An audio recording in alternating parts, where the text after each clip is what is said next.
10 अप्रैल 2025 को जैसे गरीबी में आटा गीला हो गया जब ये खबर आई कि ऋतुराज गायकवाड़ आईपीएल 2025 से बाहर हो चुके हैं। पहले ही चेन्नई सुपर किंग्स कैंप में मुसीबतें कम नहीं थी और अब कप्तान की भी विदाई हो चुकी है। सूत्रों के हवाले से खबरें आ रही थी कि पृथ्वी शॉ को बतौर इंजरी रिप्लेसमेंट शामिल किया जा सकता है और अगर ऐसा होता है तो ये एक बेहतरीन कदम होगा, वरना हाल तो ऐसा है कि 20 कोस पर दिया जलेगा। वैसे पृथ्वी शॉ के आने से उनके फैंस को जरूर खुशी होगी जो उनके कमबैक की दुआएं कर रहे थे, लेकिन सवाल ये है कि सीएसके के फैंस इतना क्यों तड़प रहे हैं? उनके पास तो वर्ल्ड क्लास प्लेयर्स हैं ना। असल में चेन्नई सुपर किंग्स इस वक्त अपने इतिहास के सबसे बुरे दौर से गुजर रही है। एक वक्त था जब ये टीम एक ऐसी एकेडमी की तरह मानी जाती थी जो फ्लॉप प्लेयर्स के डेड करियर को भी पुनर्जीवित कर देती थी। उदाहरण के तौर पर शिवम दुबे, जिन्हें किसी ने गंभीरता से नहीं लिया, लेकिन सीएसके में आकर उनका सिक्का चल गया और भारतीय टीम में भी वापसी कर ली। शार्दुल ठाकुर और दीपक चाहर, जिन्हें लोगों ने सीएसके की बदौलत गंभीरता से लेना शुरू किया। अजिंक्य रहाणे, जिन्हें 2022 में केकेआर तक झेल नहीं पाया था, लेकिन जब वो सीएसके से खेले तो लोग हैरान रह गए कि क्या ये वही रहाणे या वीरेंद्र सहवाग, और वहां से सीधे WTC फाइनल तक पहुंच गए और आज उसी केकेआर के कप्तान भी हैं। तो इनके कमबैक की कहानी तो कभी विस्तार से बताएंगे। वो दौर कुछ और था जहां फ्लॉप बॉलर विकेट चटकाने लगते थे और बल्लेबाज रन बरसाने लगते थे, लेकिन आज हालात ये है कि ना बॉलिंग में कुछ खास हो रहा है न बैटिंग में। फील्डिंग की हालत ये है कि गेंद साबुन की टिक्की की तरह हाथ से फिसल रही है। पावर प्ले में सबसे खराब रन रेट है सीएसके का। बल्लेबाजों से रन बॉल भी नहीं खेला जा रहा। पिछले 6 साल से 180 प्लस का टारगेट चेज नहीं हो पाया है। डेथ ओवर्स में पावर हिटिंग नदारद है। बॉलिंग में रन लुटाए जा रहे हैं। कुल मिलाकर के आज सीएसके वो टीम नहीं लगती जिसके कप्तान महेंद्र सिंह धोनी हुआ करते थे। 2024 तक सब कुछ ठीक चल रहा था, लेकिन अचानक ऐसा क्या हो गया कि सिर्फ 5 मैचों में चेन्नई सुपर किंग्स इस सीजन की सबसे नाकाम टीम बन गई। इनके मैच इतने बोरिंग हो गए कि फैंस अब इंटरेस्ट भी नहीं दिखा रहे। आइए आज करते हैं एक केस स्टडी सीएसके के चैंपियन सुपर किंग्स से कमजोर सुपर किंग्स बनने तक की दुर्गति पर। सबसे पहले बात होगी ऑक्शन ब्लंडर्स की। देखिए, किसी भी आईपीएल टीम की असल बुनियाद रखी जाती है ऑक्शन टेबल पर, जहां टीम की दशा और दिशा तय होती है। बात करें सीएसके की तो चलो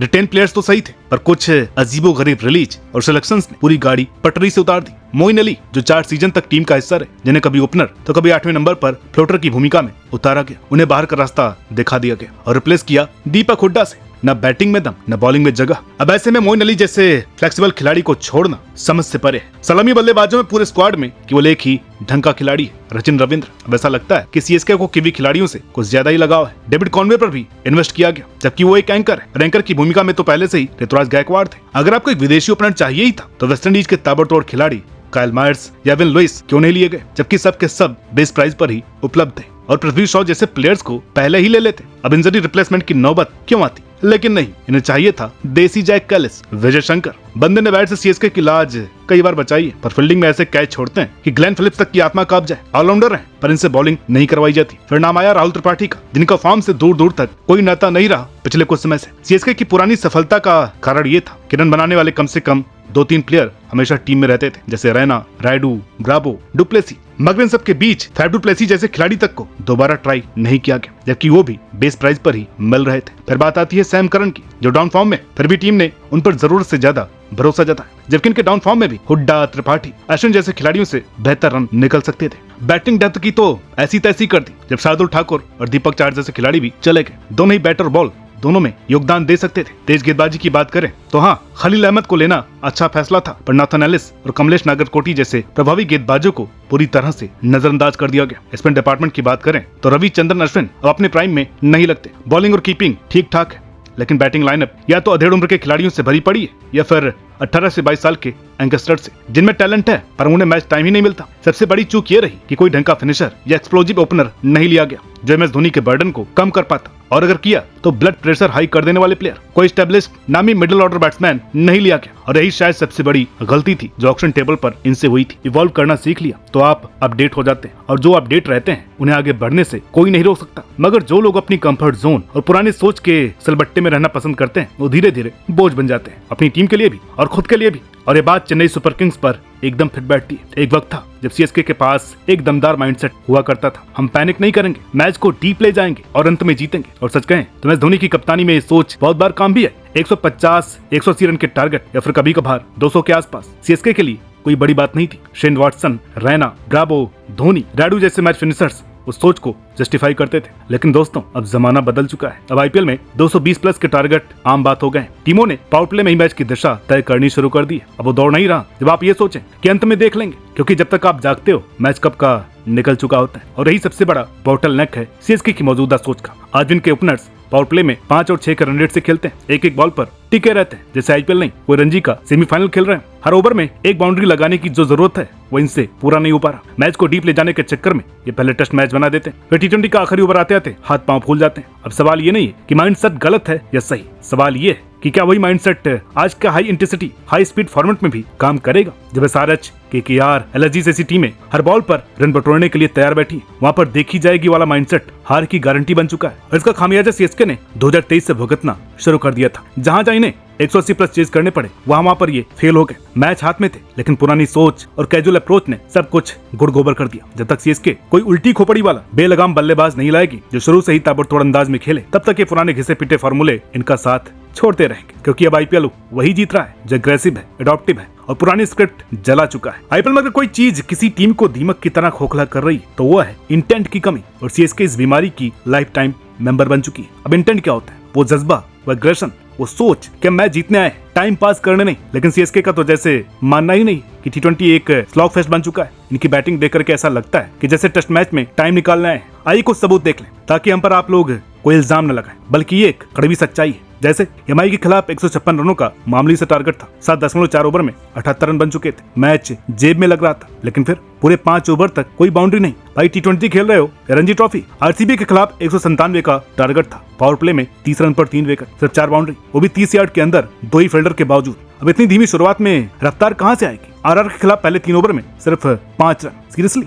और फिर कुल 42 रन का पावर प्ले, जैसे कोई स्लीपिंग पिल खा के आए। और डीसी के खिलाफ तो हद ही हो गई। पावर प्ले में सिर्फ 46 रन, 20 बॉल तक कोई बाउंड्री नहीं। और फिर मिडिल ओवर्स में 28 बॉल तक सूखा। तो भाई साहब ये कौन सा फार्मूला है जीतने का? और अब आते हैं सबसे बड़े आइकॉन धोनी पर। धोनी 11वें ओवर से बैटिंग कर रहे थे, फिर भी 26 बॉल में सिर्फ 30 रन। और फिर कंसोलेशन बाउंड्री मार करके निकल गए जब सब कुछ लुट चुका था। विजय शंकर भाई ने 17.3 ओवर तक खेला और 69 रन 128 की स्ट्राइक रेट से। इतनी देर ठहरने के बाद भी गेम फिनिश न कर पाना, यही तो इंटेंट की कमी की पहचान है। पंजाब के खिलाफ 201 रन तो बना दी, लेकिन 24 बॉल तक कोई बाउंड्री नहीं थी। और जो मारा वो तब जब required run rate super San mode में पहुंच गया था। केकेआर के खिलाफ तो लाच ही रख दी, 63 बॉल तक कोई बाउंड्री नहीं। और फिर आखिरी 2 ओवर में फुल ताव में आए, जैसे कोई रेडियो ऑन हुआ, भाई जब तक जान है तब तक जान लगा दो। लेकिन यहाँ तो लगता है कि मैच देख रहे हैं, खेल नहीं रहे। सिर्फ नॉट आउट रहना मैच नहीं जिताता है। अगर आपकी सोच ये है कि मैं नॉट आउट रहा और यही काफी है, तो भाई टी20 फॉर्मेट में वो जमाना लग चुका है। अब जो हर बॉल पर गेम चेंज करने को तैयार है वही विजेता है। और जब तक सीएसके ये इंटेंट नहीं दिखाएगी तब तक ना तो जीत मिलेगी और ना ही इज्जत। जिस महेंद्र सिंह धोनी को हम बचपन से असंभव को संभव करते देखते आए, जिन्होंने एक से बढ़कर के एक यादगार चीज अपने ठंडे दिमाग से की, उसी कैप्टन कूल को आजकल बैटिंग ऑर्डर का भूत परेशान कर रहा है, क्योंकि उन्होंने अपनी ताकत को ठंडे बस्ते में डाल दिया। अभी समझ में नहीं आता कि सीएसके का बैटिंग ऑर्डर किस क्रिएटिविटी का नमूना है? ऋतुराज गायकवाड़, स्टीवन फ्लेमिंग या फिर खुद महेंद्र सिंह धोनी? भाई जिस किसी ने भी ये सेट किया है ना, ये बैटिंग ऑर्डर नहीं, परीक्षा का पेपर है जो किसी को भी समझ में नहीं आता। अब चलिए मैच दर मैच देखते हैं इस उलझे हुए जलेबी जैसी प्लानिंग को।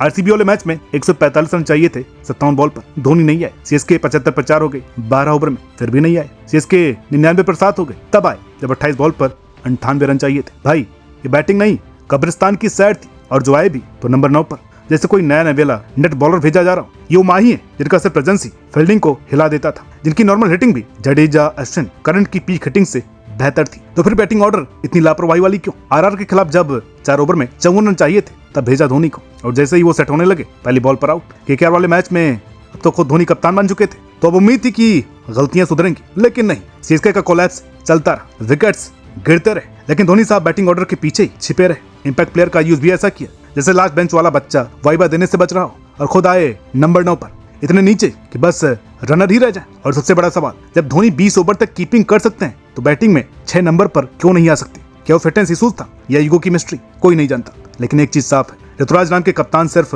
ढाल थे। असली डिसीजंस वही ले रहा था जिसने ट्रॉफी जिताई थी, और अब टीम डुबो रहा है। तो दोस्तों ये थी सीएसके की केस स्टडी, जहां इंटेंट की कमी, बेकार बैटिंग ऑर्डर और गलत टीम कंपोजिशन ने उन्हें टेबल टॉपर से बॉटम पर पहुंचा दिया है। आउटडेटेड सोच और कैजुअल अप्रोच ने इस टीम का वो हाल कर दिया जो कभी कंसिस्टेंसी का प्रतीक मानी जाती थी। अब आगे सीएसके का क्या हाल होगा या तो भगवान जानते हैं या आप दर्शक लोग बता सकते हैं। और ये वीडियो कैसी लगी ये कमेंट करके जरूर बताएं। वीडियो अच्छी लगी हो तो प्लीज इसे लाइक करें, शेयर करें। चैनल पर नए हैं तो प्लीज सब्सक्राइब करना ना भूलें। मिलते हैं आपसे अगली वीडियो में तब तक के लिए नमस्कार।